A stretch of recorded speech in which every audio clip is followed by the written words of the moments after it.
Mi invitado, hace unos 40 años, ascendía rápido en su carrera y de pronto Dios invadió su sala, lo derribó al suelo e instantáneamente le descargó, en forma de imágenes, las historias de la Biblia como si estuviera ahí. Y él dijo que muy pocas de las opiniones del fin de los tiempos, de lo que pasará en los últimos días, son correctas, porque no entienden al judío e Israel, y que una vez que lo hagan, es simple.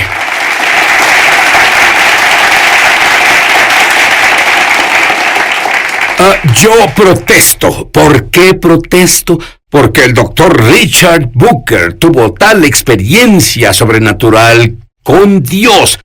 Richard caminó por el pasillo como un bautista sureño, pero luego se involucró en su carrera, Petróleo Occidental. Eras un alto ejecutivo, ascendías rápidamente y de pronto, casi de la nada, él recibe un hambre insaciable. Y recuerden, él recuerda que caminó por el pasillo y él cree en el Evangelio, pero eso quedó a un lado.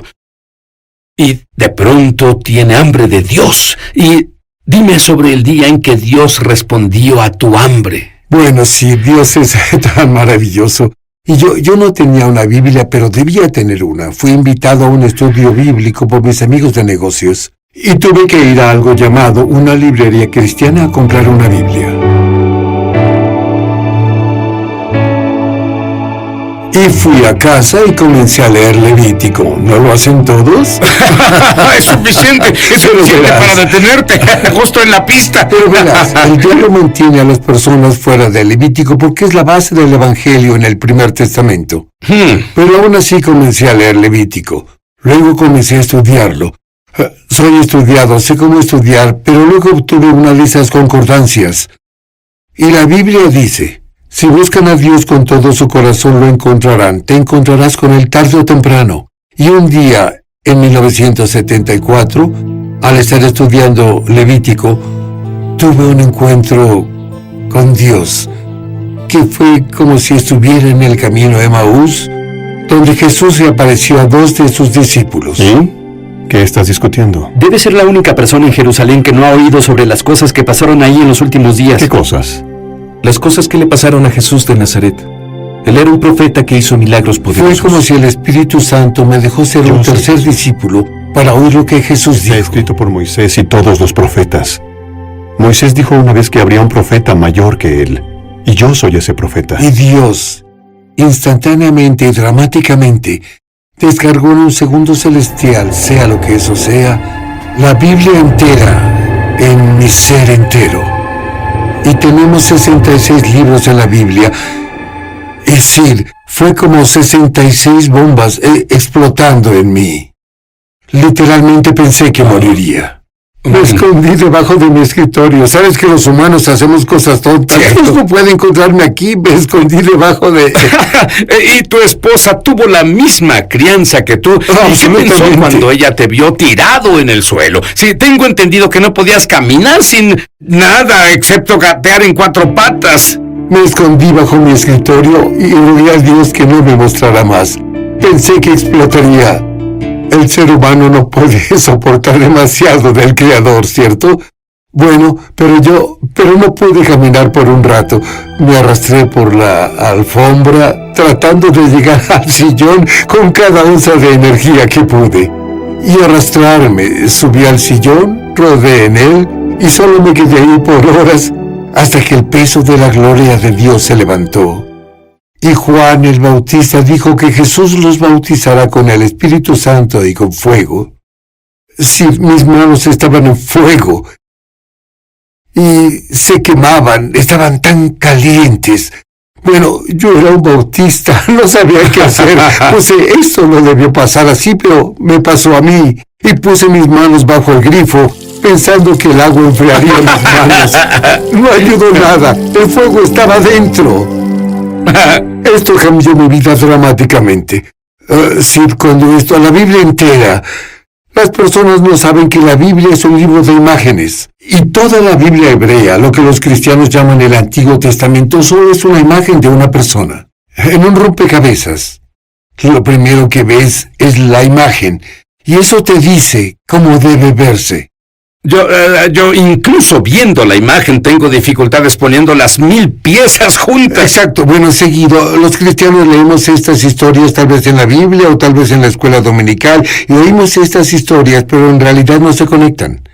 No se unen, yo no las unía, que la Biblia hebrea que los cristianos llamamos el Antiguo Testamento, es una imagen de una persona, y cada parte de la Biblia hebrea es un rompecabezas. Y cuando pones todo junto es una imagen del Mesías, Jesús de Nazaret. Has pasado los últimos 40 años, después de esta descarga, estudiando claves que la mayoría de los cristianos no estudian. Has estudiado la cultura judía, la nación Israel, su geografía, su geología, su arqueología. ¿Por qué era tan importante estudiar al judío en Israel?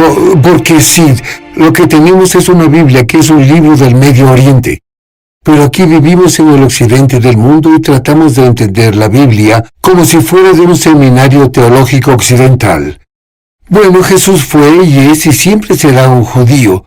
Él enseñó en su cultura, usando estilos y formas de hablar judías. Son figuras que tú no puedes tomar literalmente porque significan algo diferente en la cultura oriental a lo que son en la occidental, pero lo que él encontró fue un entendimiento total del escenario y una secuencia de eventos en el final de los tiempos que en realidad es diferente a lo que la mayoría de la gente enseña. Y él también encontró algo sobre las fiestas bíblicas y encontró el momento para obtener...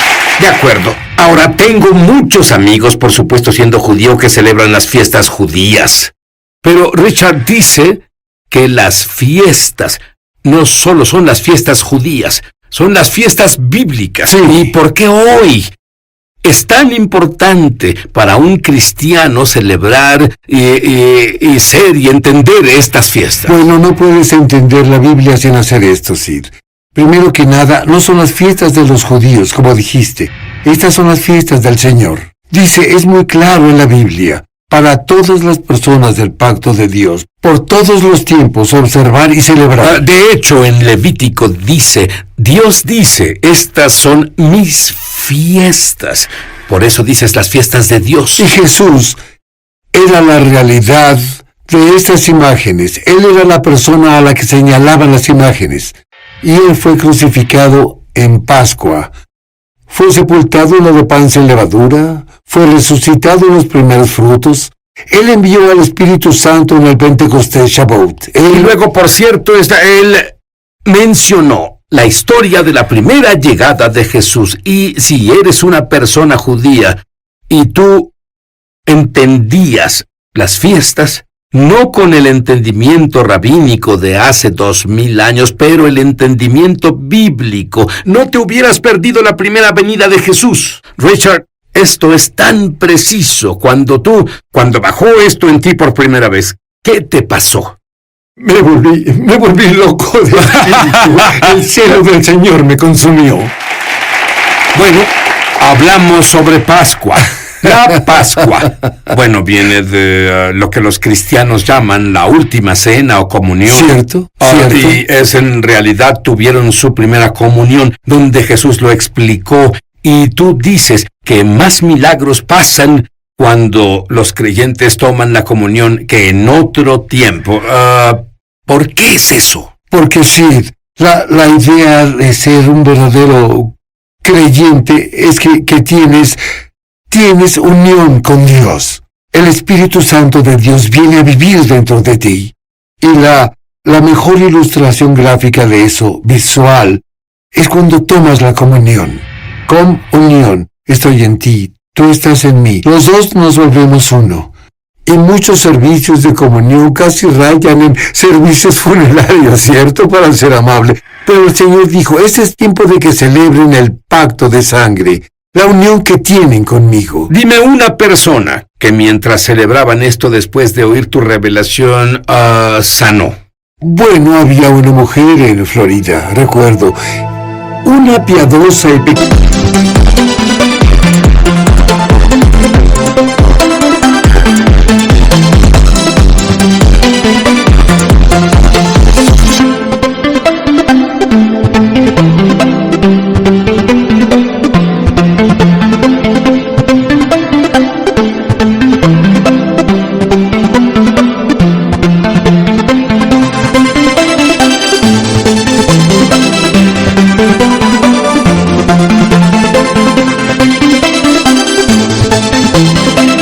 dama pentecostal, y esto tal vez desafíe la teología de las personas, pero es lo que es.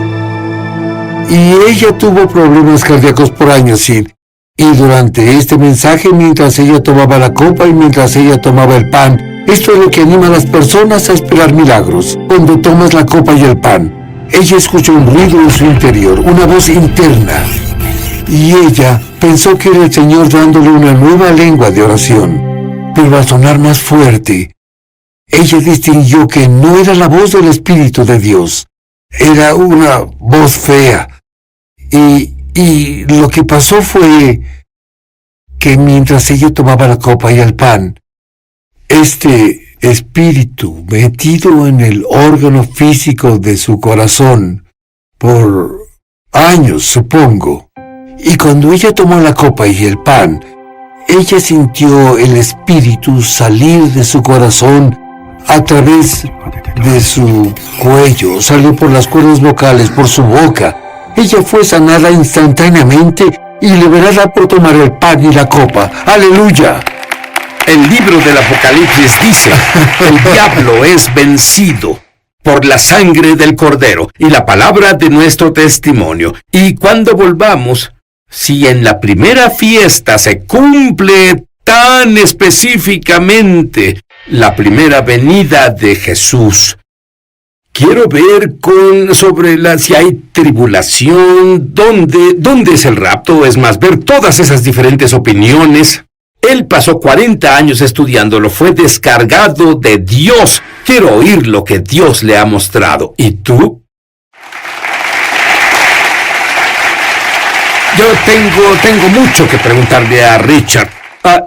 Richard, tú me dijiste una gran revelación que se abrió a ti cuando un día leías Deuteronomio y viste la historia entera del pueblo judío hasta los últimos días. Dime sobre eso. Bueno, es muy asombroso. La semilla de la profecía bíblica, de todas las profecías bíblicas, está en el libro de Deuteronomio. Los cristianos no lo leen y se lo pierden. Yo estudiaba... ¿Pero por qué los cristianos no leen el Antiguo Testamento? Porque ellos creen Olvida el Deuteronomio, el Antiguo Testamento entero. Pero se les dijo que Jesús dejó atrás todo eso, no lo necesitamos y que son cosas judías. No, son cosas de Jesús. Estas son fiestas de Jesús, las fiestas son festejos de Jesús. Aleluya, amén. Muy bien.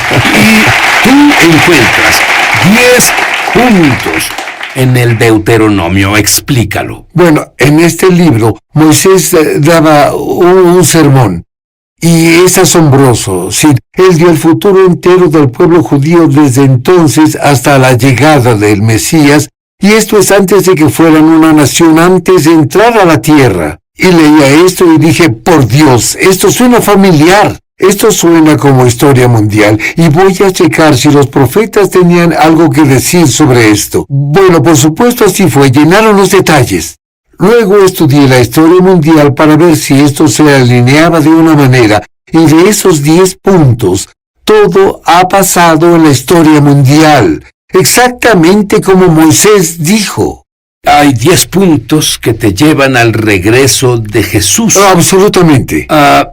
De los 10 puntos, ¿dónde estamos? Bueno, pensé que podrías preguntarlo, sí. Estamos en el punto 7,5. 7,5. Suena. ¿Cuál es ese punto? Bueno, el punto 7 fue el regreso del pueblo judío a su antigua tierra. Y como la mitad del pueblo judío que sepamos está en Israel, unos 6 o 7 millones, y los otros 7 millones o más que sabemos está regado entre las naciones. Por eso digo que 7,5. Muy bien, estamos entre las 7 y la 8. Si han leído los periódicos últimamente, leen lo que está pasando con el antisemitismo en Europa. Es más, grupos enteros de judíos en Francia que pensaron que nunca volverían a Israel, ahora viven en Israel, tienen toda una villa que es de habla francesa. Así que estamos a punto de ver la octava cosa pasar. ¿Cuál es la octava? Bueno, los sabios judíos de todos los tiempos y eruditos siempre han dicho que al acercarnos al regreso del Mesías, serán tiempos peligrosos, tiempo de caos. Eso suena como Jesús. Eso no es bueno, él es un maestro judío y rabí, ¿cierto? Moisés dice, cuando estén en tribulaciones, en los últimos días, él lo califica, él nos dice cuándo, y el pueblo judío siempre ha creído que en tiempos peligrosos. Y cuando este judío ortodoxo, Saulo de Tarso, el apóstol Pablo, escribió